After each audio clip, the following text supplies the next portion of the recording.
Hello everyone. तो 5:30 AM के current affairs के लिए तैयार हो जाइए। जो इंपॉर्टेंट करंट अफेयर्स है उसको हम लोग इस वीडियो में कवर करने वाले हैं। पहला सवाल है, चीन के द्वारा किसे देश का नया रक्षा मंत्री नियुक्त किया गया है। अब आप सोचेंगे कि चीन ने डिफेंस मिनिस्टर को नियुक्त किया, तो ये पूछने वाली बात क्यों है। तो किसको? ली शांगफू, जोशी, वेंग फेंगे और सुंग हाई। ठीक है। अब सवाल ये उठता है कि चीन ने किसको रक्षा मंत्री नियुक्त किया। ठीक है। अब इसका आंसर तो है ली शांगफू। चीन ने ली शांगफू को नियुक्त। होता क्या है चीन में, रूल क्या है ये समझिए। चाइना में रूल ये है कि हर 10 साल पे अधिकारी बदल दिए जाते हैं। तो यहां पर चीनी ने क्या किया। अब वैसे कल हमने जब वीडियो में डिस्कस किया था तो आपको पता है चीनी सेना का जो उच्च कमान है, चीनी सेना का उच्च कमान जिसको CMC कहते हैं, केंद्रीय सैन्य आयोग, उसका नेतृत्व तो शी जिनपिंग राष्ट्रपति खुद ही कर रहे हैं। लेकिन उसके अधिकारी को नियुक्त करना था तो इन्होंने क्या कर दिया, इन्होंने ली सियांग को नियुक्त कर दिया। चलो ठीक है। अब सवाल क्यों फंसा मामला, क्योंकि ये वो आदमी है जिसको अमेरिका ने प्रतिबंधित कर रखा है। ठीक है। अमेरिका ने इसको प्रतिबंधित कर रखा है और इसको चाइना ने जानबूझ के अधिकारी बनाया है। ये दिखाता है कि आगे आने वाले समय में अमेरिका को ये हर स्तर पे चुनौती देने को रेडी है।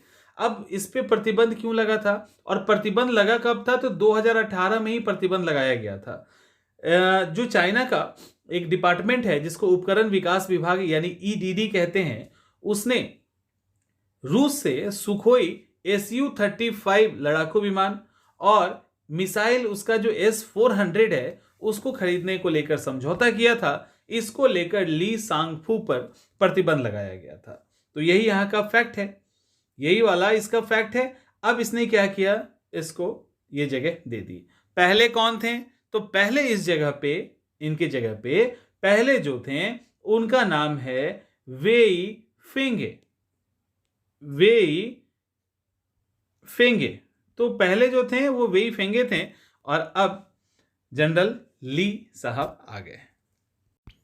अब अगला सवाल, किस राज्य में दुनिया का सबसे लंबा प्लेटफॉर्म का उद्घाटन नरेंद्र मोदी के द्वारा किया गया। बिहार, कर्नाटक, केरल, आंध्र प्रदेश। बिहार, कर्नाटक, केरल, आंध्र प्रदेश। इसका आंसर होगा कर्नाटक। आंसर होगा कर्नाटक। भारत के कर्नाटक में यहां पे देखिए श्री सिद्धारूढ़ा स्वामी जी हुबली, ये एक रेलवे स्टेशन है। श्री सिद्धारूढ़ा स्वामी जी हुबली ये एक जंक्शन है और यहीं पर दुनिया का सबसे लंबा प्लेटफॉर्म उसका आपको याद रखना है कितने मीटर का है, 1507 मीटर का है। 2 ट्रेन को एक साथ वहां से रवाना किया जा सकता है और ये इसको Guinness book of world record में भी दर्ज कर दिया गया है दुनिया के सबसे लंबे प्लेटफॉर्म के रूप में। लगभग 20 करोड़ की लागत से इसको बनाया गया है। तो दो प्लेटफॉर्म, 2 ट्रेन जो है यहां से आराम से जा सकता है। अब थोड़ा सा बात कर लें सिद्धारूढ़ा स्वामी जी की। तो सिद्धारूढ़ा स्वामी जी जो थे वो एक हिंदू साधु थे, तपस्वी थे, जाति प्रथा की भी निंदा की थी। इन्होंने एक आम देवत्व की कल्पना की थी और इन्होंने ये भी कहा कि केवल ब्राह्मण ही मुक्ति के अधिकार रखते हैं, यानी कहने का कि पाखंडवाद का खंडन किया था।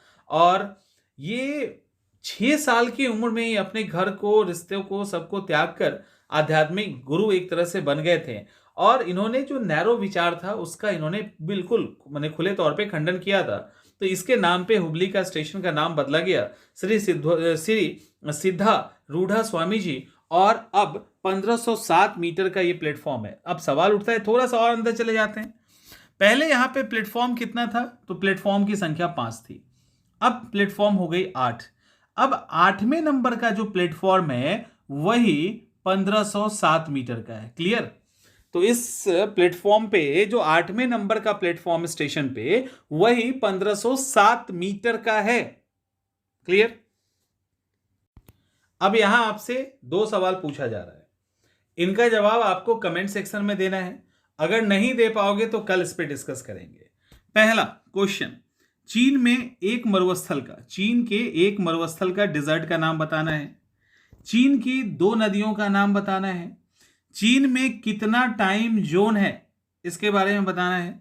क्षेत्रफल के हिसाब से चीन विश्व में कौन सा स्थान रखता है यह भी आपको बताना है। और चीन की राजभाषा क्या है और चीन की मुद्रा क्या है, तो इसका जवाब आपको कमेंट सेक्शन में देना है। अभी वीडियो पॉज करके भी दे सकते हैं। और याद रखिएगा, कोशिश कीजिएगा कि गूगल सर्च करने की जगह पे आपको जितना याद है उतना ही बताइए, इससे आपकी मेमोरी टेस्ट होगी। और दूसरा, अभी और भी सवाल आएंगे। कर्नाटक का प्राचीन नाम क्या है? कर्नाटक से कितने राज्यों की सीमा मिलती है? कर्नाटक के 2 प्रमुख नदियों का नाम बताएं। और कर्नाटक का एक फेमस वाटरफॉल है, उसको आपको बताना है। ठीक है, तो इसका जवाब आप वीडियो पॉज करके भी दे सकते हैं या लास्ट में भी दे सकते हैं। अब अगला सवाल, हाल ही में किस राज्य के आर्थिक सर्वे में, इकोनॉमिक सर्वे में लगभग 1 दर्जन से अधिक जिलों में ग्राउंड वाटर के गिरावट पर चिंता दर्ज की गई है? इकोनॉमिक सर्वे में बताया गया है बिहार, महाराष्ट्र, गुजरात, कर्नाटक। तो इसका आंसर होगा बिहार। आंसर होगा बिहार। अब सवाल है कि ऐसा क्यों कहा जा रहा है। देखिए, अभी एक इकोनॉमिक सर्वे में रिपोर्ट आया, उसमें पता चला कि अच्छा खासा जो डिस्ट्रिक्ट है उसके अंदर ये समस्या है। पिछले 2 सालों में ये समस्या देखी गई है। उसमें थोड़ा सा इसको बड़ा कर लें तो उसमें औरंगाबाद, सारण, सिवान, तो यहाँ पे देखिए सिवान है, इसके साथ ही औरंगाबाद के अंदर भी इसको देखा गया है, सिवान में भी इसको देखा गया है। सारण हो गया, सिवान हो गया, औरंगाबाद हो गया। इसके अलावा गोपालगंज के अंदर भी इसको देखा, पानी की कमी देखी गई है। पश्चिम चंपारण में देखा गया है, सीतामढ़ी में देखा गया है, शिवहर में देखा गया है, खगड़िया में, सहरसा में, सुपौल में। और ये वो इलाका है जहां पे पानी हर साल बाढ़ आता है। फिर भी किशनगंज के अंदर, अररिया के अंदर, पूर्णिया, मधेपुरा, कटिहार, ठीक है, पूर्णिया है, कटिहार है, मधेपुरा यहां पर है, तो इन सब जगह पे, सुपौल यहाँ पे है, इन सब जगह पे पानी की गिरावट देखी गई और अच्छी खासी गिरावट देखी गई है। यानी अगर औरंगाबाद, नवादा, कैमूर, जमुई की बात करें तो लगभग 10 मीटर नीचे चला गया है। उसी तरह से लगभग 10 मीटर गोपालगंज में ये लगभग 5 मीटर के आसपास चला गया है। तो इस तरह से पानी के जो ग्राउंड वाटर उसके अंदर कमी देखी गई है। इतना ही नहीं, जो हमारा वाटर सोर्स है उसके अंदर गंदगी और खतरनाक बैक्टीरिया भी देखा गया है। और गंगा के और उसकी ट्रिब्यूटरी, उसकी जो सहायक नदियां हैं, उसमें सबसे अधिक देखा गया है बैक्टीरियल इन्फेक्शन। बैक्टीरिया काफी अलग अलग तरह के खतरनाक उसमें मिले हैं, जिसके कारण कई तरह की डिजीज हो सकती है। ऐसा कई सारे डॉक्टर्स का कहना है कि हेपेटाइटिस, हैजा, टाइफाइड, डायरिया जैसी बीमारियां बड़ी ही कॉमन है यदि इस तरह के पॉल्यूटेड पानी को हम लोग पीते हैं। और खास करके फ्लोराइड भी पाया गया है, तो फ्लोराइड भी अगर अधिक मिल गया तो फ्लोरोसिस होने की संभावना बनती है। तो अभी आंकड़ा, इसीलिए अब इस पानी को प्यूरिफाई करने के लिए और ग्राउंड वाटर काफी कम ना हो, इसके लिए एक कमेटी गठित करने की बिहार सरकार की योजना है। हाल ही में ऑपरेशन त्रिशूल चलाया गया। किसके लिए चलाया गया? सुनामी से घायलों की रक्षा के लिए। इंडोनेशिया में जो वोल्केनो इरप्ट हुआ है, जो ज्वालामुखी विस्फोट हुआ है, उसके लिए। सिक्किम के भूस्खलन में घायल लोगों के लिए, या वांछित अपराधी को वापस लाने के लिए। अब ये सवाल है, अब इसका आंसर तो होगा ये। देखिए, ये सवाल नहीं भी पूछा जाता, लेकिन एक ऑपरेशन त्रिशूल लिखा जा रहा है और क्रिमिनल को लाने की बात की जा रही है, तो आपके दिमाग में कंफ्यूजन हो सकता है। और ये बात कहाँ की है? तो घटना केरल की है। अभी सीबीआई के द्वारा अपहरण और हत्या के मामलों में मोहम्मद हनीफ मक्काटा, एक बार उसको देख लीजिए। यह है मोहम्मद हनीफ मक्काटा। इसको इंटरपोल के द्वारा रेड कॉर्नर नोटिस जारी करवाया गया था और उसके बाद इनको पकड़ के लाया गया केरल के कोझिकोड के कुन्नामंगलम पुलिस थाने में। इससे रिलेटेड मामला है, तो बहुत अंदर नहीं जाना है, बस ये ध्यान रखना है कि सीबीआई की ओर से ऑपरेशन त्रिशूल के जरिए इसको वापस लाया गया और कहा जा रहा है कि बाहर से पकड़ के लाने वाला, ठीक है, बाहर से लाया जाने वाला ये 33वां भगोड़ा है जिसको लाया गया है इंडिया में। अब आपके पास सवाल ये है कि ऑपरेशन हिम राहत के तहत 370 पर्यटकों को बचाया गया है, टूरिस्ट को बचाया गया। तो पहला फैक्ट हो गया, टूरिस्ट को बचाया गया है, क्लियर। अब ये कहाँ के टूरिस्ट को बचाया गया था? लद्दाख, सिक्किम, अरुणाचल प्रदेश या हिमाचल प्रदेश, कहाँ के टूरिस्ट को बचाया गया? इसका आंसर होगा सिक्किम। सिक्किम के टूरिस्ट को बचाया गया। अब यहाँ हुआ क्या था? हुआ ये था कि लगभग 100 से अधिक गाड़ी, मतलब लगभग 100 से अधिक गाड़ी और 400 के आसपास टूरिस्ट फंस गए थे। तो बाद में और हुआ अचानक से सिक्किम में बहुत भारी हिमपात हुआ सिक्किम के अंदर, और नाथुला और चांगू झील, तो वो क्या है ना, वो टूरिस्ट स्पॉट है, वहां पे इनर लाइन परमिट लेके लोग घूमने जाते हैं।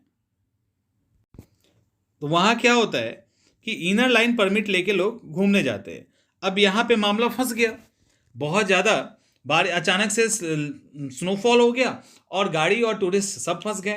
तो 370 टूरिस्ट को वहाँ के लोकल पुलिस और प्रशासन ने और सेना ने मिलकर बचाया। इसी के लिए इस ऑपरेशन को चलाया गया था। तो इस ऑपरेशन हिम राहत के दौरान लगभग 178 पुरुष, 142 महिलाएं, 50 बच्चों सहित 360 पर्यटकों को ठहराने की व्यवस्था की गई। बाद में उनको लाया गया और जो भी मेडिकल ट्रीटमेंट से लेके खाना पीना सब दे के उनको सुरक्षित वहां से निकाला गया। इसके लिए सेना का मतलब जो लोग बच के हैं उनको ये लग नहीं रहा था कि इस बार वो बच सकते हैं, तो सेना को उन्होंने अपने अपने तरीके से अभिवादन दिया और इस तरह से ये तो ऑपरेशन हिम राहत ने लगभग 370 टूरिस्ट को यहां से बचाया। अगला है, हाल ही के आंकड़े के अनुसार अवैध भारतीयों की संख्या में कहां बढ़ोतरी हुई? अभी हाल ही में एक देश ने शिकायत की है कि अवैध भारतीय बहुत आ रहे हैं हमारे पास। तो इसको ले सऊदी अरब, अमेरिका, ब्रिटेन, मंगोलिया। सऊदी अरब, अमेरिका, ब्रिटेन, मंगोलिया। आंसर होगा ब्रिटेन। ब्रिटेन में क्या है कि अवैध भारतीयों की संख्या में बढ़ोतरी हुई है। ब्रिटेन की होम मिनिस्ट्री के द्वारा अभी एक रैंकिंग जारी की गई, उसमें कहा गया कि दिसंबर 2022 जो समाप्त हुआ है, तो उसके पहले 2021 में यहां पे छोटे छोटे नाव से लगभग 67 भारतीय यहां पे आए थे, और वो भी इलीगल तरीके से। तो ये कहते हैं कि इंग्लिश चैनल को पार करके अवैध रूप से भारतीयों की जो संख्या है वो बढ़ी है। और इनका ये भी कहना है कि आखिरी बार टोटल 683 भारतीय पुरुष छोटे छोटे नाव के माध्यम से इनके पास आए थे। मतलब ये उनकी जानकारी है। तो ये कह रहे हैं कि अब ये जो संख्या है वो लगातार बढ़ता जा रहा है, और इसको लेकर ब्रिटिश ने भारतीय सरकार से पूछा भी है कि इसको, और कई सारे देशों के अवैध प्रवासियों को उन्होंने लौटाया है क्योंकि उनका एग्रीमेंट है उसके साथ। तो इन्होंने कहा कि आप भी अपने को लेके जाइए। और उन्होंने ये भी कहा कि फर्जी मानवाधिकार के दावे भारत ना करे, जो भी भारतीय उनको वो वापस लेके जाए। अगला सवाल है कि किस देश में माउंट मेरापी ज्वालामुखी फटा? किस देश में, मतलब हाल ही में किस देश में माउंट मेरापी ज्वालामुखी फटा है? Malaysia, Indonesia, Turkey, Bhutan. Actually ये फटता ही रहता है, इसीलिए ये फैक्ट ज्यादा मुश्किल आप लोगों के लिए नहीं होगा। तो ये जो है ना, फटता ही रहता है, यही है ना। तो माउंट मेरापी में एक विस्फोट होता है और लगभग कहा जाता है कि उसका जो मलबा है या धुआं और राख है वो 100 मीटर तक ऊपर उठ गया, और इसके कारण 7 से 8 गांव में राख ही राख दिख रहा है। वैसे कहा गया कि अलर्ट कर दिया गया था। इंडोनेशिया के सरकार के हिसाब से किसी के भी नुकसान की खबर उनको नहीं मिली है। यहाँ पे आप देख सकते हैं, ये इंडोनेशिया है। अच्छा, एक और बात, यहाँ पे आपको कुछ फैक्ट्स बताने हैं। मैं आपसे सवाल पूछता हूँ, मैं सवाल दे रहा हूँ, आपको उसका जवाब देना है। अभी दे सकते हैं या वीडियो पॉज करके दे सकते हैं, या आप उसके बाद दे सकते हैं। कल मैं इसका जवाब भी आपको बता दूंगा। सिक्किम के साथ कितने देशों की अंतर्राष्ट्रीय सीमा मिलती है? इंग्लिश में भी यहाँ पे है। सिक्किम के साथ कितने देशों की अंतर्राष्ट्रीय सीमा मिलती है? क्षेत्रफल के हिसाब से सिक्किम भारत में किस स्थान पर है क्षेत्रफल के हिसाब से, और किस नदी को सिक्किम की जीवन रेखा कहा जाता है? तो एक तो ये सवाल सिक्किम पे हुआ। दूसरा सवाल है, इंडोनेशिया मुस्लिम आबादी के मामले में विश्व मुस्लिम जनसंख्या वाले आबादी के मामले में विश्व में किस नंबर का देश है? दूसरा, इंडोनेशिया की नई राजधानी का नाम क्या है? और तीसरा, इंडोनेशिया की सीमा किस किस देश से लगती है? ठीक है, किस किस देश से लगती है? तो आप उससे रिलेटेड जवाब दे सकते हैं। अब हम लोग चलते हैं, हाल ही में अमेरिका के कैलिफोर्निया में भारतीय मूल के एक सिख नेता हैं, उनका नाम है राज सिंह गिल। किस आरोप में गिरफ्तार किए गए? गुरुद्वारा जलाने की साजिश थी। गुरुद्वारा जलाने की साजिश थी। दूसरा, अमेरिका में आतंकी विस्फोट करने की साजिश थी। अवैध हथियार का मामला था या नशे के व्यापार का मामला था? तो यहां पे सवाल है कि आखिर क्या था। तो सिंपल सा है, आपको यहाँ पे यहाँ आंसर आपका वो ये होगा कि गुरुद्वारा जलाने की ये साजिश कर रहे थे। गुरुद्वारा जलाने की इनके द्वारा साजिश हो रही थी। अब देखिए, ये जो आरोपी राज सिंह गिल हैं, पहले तो भारतीय मूल के हैं, इनका चेहरा दिखा दे आप, तो यही है हमारे राज सिंह गिल, भारतीय मूल के हैं। 60 साल इनका एज हो गया है और ये गुरुद्वारा शहीद बाबा दीप सिंह जी खालसा दरबार को निशाना बनाना चाहते थे और वहां की संपत्ति जलाने की साजिश रच रहे थे। इसी के लिए इनको गिरफ्तार किया गया है। गुरुद्वारा यहाँ पे एक और है कि इनके अलावा एक और आरोप लगा है, गुरुद्वारा के एक सदस्य को मारने के लिए लोगों को पैसे, यानी शूटर्स को पैसे दिए थे, ये भी इनके ऊपर आरोप लगा है। ठीक है, वैसे ये जो राज सिंह गिल हैं वो बेकर्सफील्ड सिटी काउंसिल के लिए उम्मीदवार भी रह चुके हैं और इसके कारण इनको अरेस्ट किया गया। इसके अलावा मतलब कई और भी इनके ऊपर 5-6 आरोप लगाए गए हैं और लोगों को मारने, धमकी देने, गुरुद्वारा जलाने टाइप की चीज़ों को लेकर इन्होंने, इनके ऊपर ये सब आरोप है। तो आप आज की करंट अफेयर्स इतना ही। इससे रिलेटेड जो फैक्ट्स है वो आपको बताना है और जो भी चीज़ें होंगी, जो और भी कंटेंट होगा, आज तो बहुत ज़्यादा करंट अफेयर्स आया नहीं था, संडे को लगता है सब छुट्टी पे ही होते हैं तो ज़्यादा घटनाएं नहीं घटती है। और कल मंडे है, कल हम लोग फिर कवर करेंगे पूरा का पूरा करंट अफेयर्स, हम लोग यहाँ पे कवर करने की कोशिश करेंगे।